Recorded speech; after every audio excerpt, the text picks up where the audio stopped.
Well, welcome back and Happy New Year. We've been talking about New Year's resolutions and why it's important to set them and keep them, not only from a personal perspective, but from a business perspective.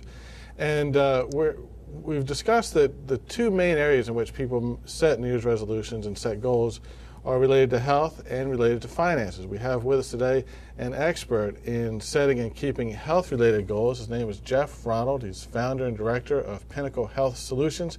Works with corporations throughout Delaware and across the United States and even in Europe, working with organizations to help their workforce be healthy and reach their health goals. Jeff, welcome. Thank you very much, Welcome Robert. to It's Your Business, and thank you for Pleasure to be being here. here.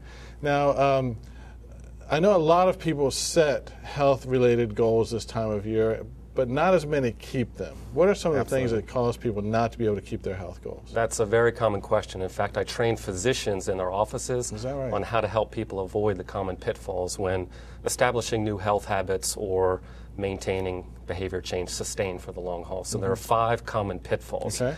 One of them is rushing into it emotionally. You make a rash decision. You're going to say, okay, I'm climbing Mount Everest. I'm going to lose 50 pounds. I'm going to, quit smoking tomorrow and abstain from drinking. So it's important. It's important to pick one resolution and don't rush into it. Think it through, and is it realistic? Okay. Second, is zero planning is another common pitfall. People not only rush into what resolution they want to make, but they don't plan it. Imagine building a house without a blueprint. Right. Imagine going on a job interview without a resume and a game plan. It's the same thing with sustaining health habits. So the second common pitfall is zero planning. You need to use the metaphor or the acronym STAR.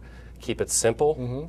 Do you have the tools in place? Okay. Have you assessed, am I ready to do this? Okay. And is it realistic? Okay. And you want to know the litmus test to know if you're ready? What's that? This is brilliant. Ask yourself, do I know I need to do this, or do I want to do this? Huh, interesting. Most of us know we need to lose weight, we need to be on time more often. But ask yourself, look in the mirror, do I want to do this? Okay. That's like the light switch being flipped on. If that switch hasn't flipped on, you're setting yourself up for failure. Third is triggers. Failure to assess your triggers. You know the old journalist question, who, what, when, where, how, and why. We need to ask ourselves, what are the triggers? Before a behavior can be changed, use your seatbelt, being on time, losing weight, it must be understood. Okay. So ask yourself, when am I eating? Is it with certain people? Are there certain triggers like boredom or stress or anger? Are there certain thoughts I have, like I deserve this? I deserve those 20 Oreos tonight, Right. or that half a pint of Ben & Jerry's, which I do from time to time. So assess your triggers. Fourth common pitfall to avoid, failure to announce it. Okay. We are hardwired as human beings that when we announce it to our friends, our colleagues, and our family, we're more likely to stick with that commitment. Okay. So shout it to the mountaintops. Good idea. Announce it, and then gather support. 20 or 30 years ago, there was a false stigma that if you get support, it's a sign of weakness. Right. Now we know that support, what most people are doing and is correlated with sticking to it, is getting support. Like a football team has coaches, business professionals have mentors. Get your friends and family and coworkers involved. And final, fifth pitfall to avoid, addictions are the single hardest habit to break.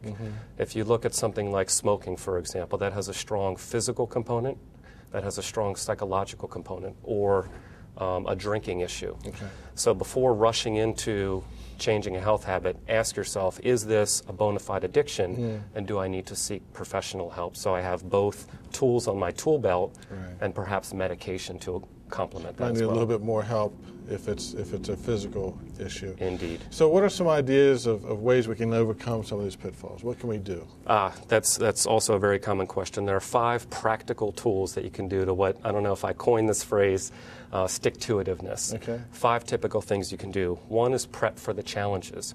Anticipate the obstacles. Okay. If you're going to try to lose weight or quit smoking and you know that stress or boredom or anger is a trigger, or a certain room or a certain place, role play. It may sound corny, but when I coach business professionals, I have a private practice and I've also worked in primary care. And when I worked with folks, we role played and rehearsed it. You can do it in front of a mirror if you feel corny doing it with a family member or colleague, but role play and rehearse it. And do you have the tools?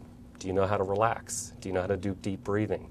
Do you have the communication skills? So is the tool belt filled before you embark on this adventure? Okay. Secondly, the motivation myth. This is one of the biggest ones, and it's the most simple.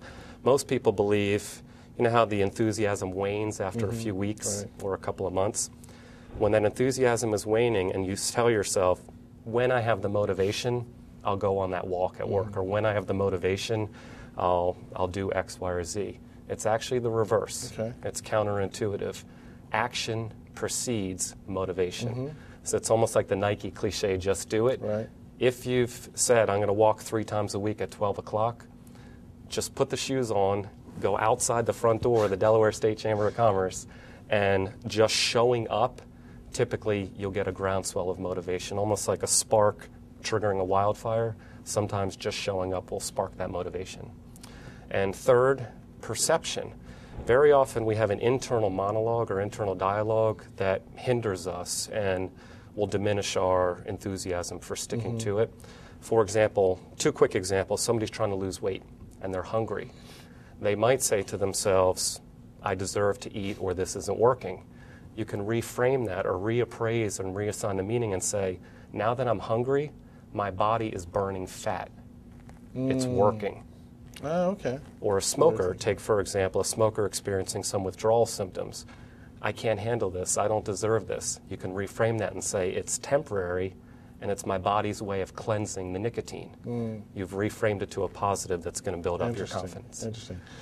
Let me go real quickly. Fourth, for stick-to-itiveness tool, setbacks. Some people perceive if they have one slip-up that it's going to be automatic failure and they're off the wagon, as they say.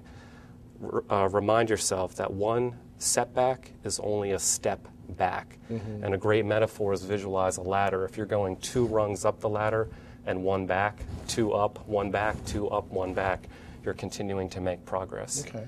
And fifth and final proven practical tool, reward yourself. It's the old operant conditioning from Psych 101 in high school. Right. If you're rewarding yourself weekly and monthly for these small, simple goals that you've set, you're reinforcing that behavior and you're celebrating your successes. Okay, and I want to ask you one final question. You've identified some of the issues that might come up and some tools to overcome it, but you mentioned that you work with businesses.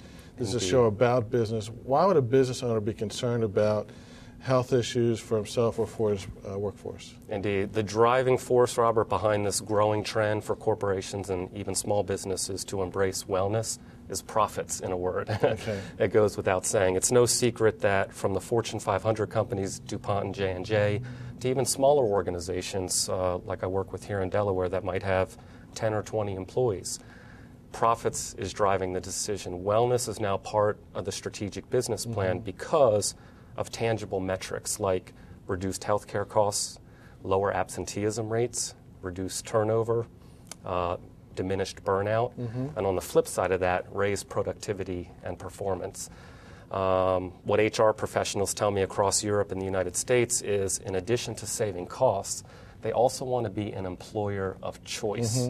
They want to be a magnet for the cream of the crop employees because a thriving workforce is indeed boosting the bottom line. So a program like this might help with attracting qualified people, but also increasing their productivity once they're on board. Yeah, increasing the productivity and being a magnet for the cream of the crop employee who's going to be a prolific problem solver and a revenue generator. Awesome. Well, thank you very much. Very good. Well, that was Jeff Ronald with Pinnacle Health Solutions. When we come back, we're going to talk with a financial advisor on how we can reach some of those financial goals that we set on New Year's Eve. We'll be right back.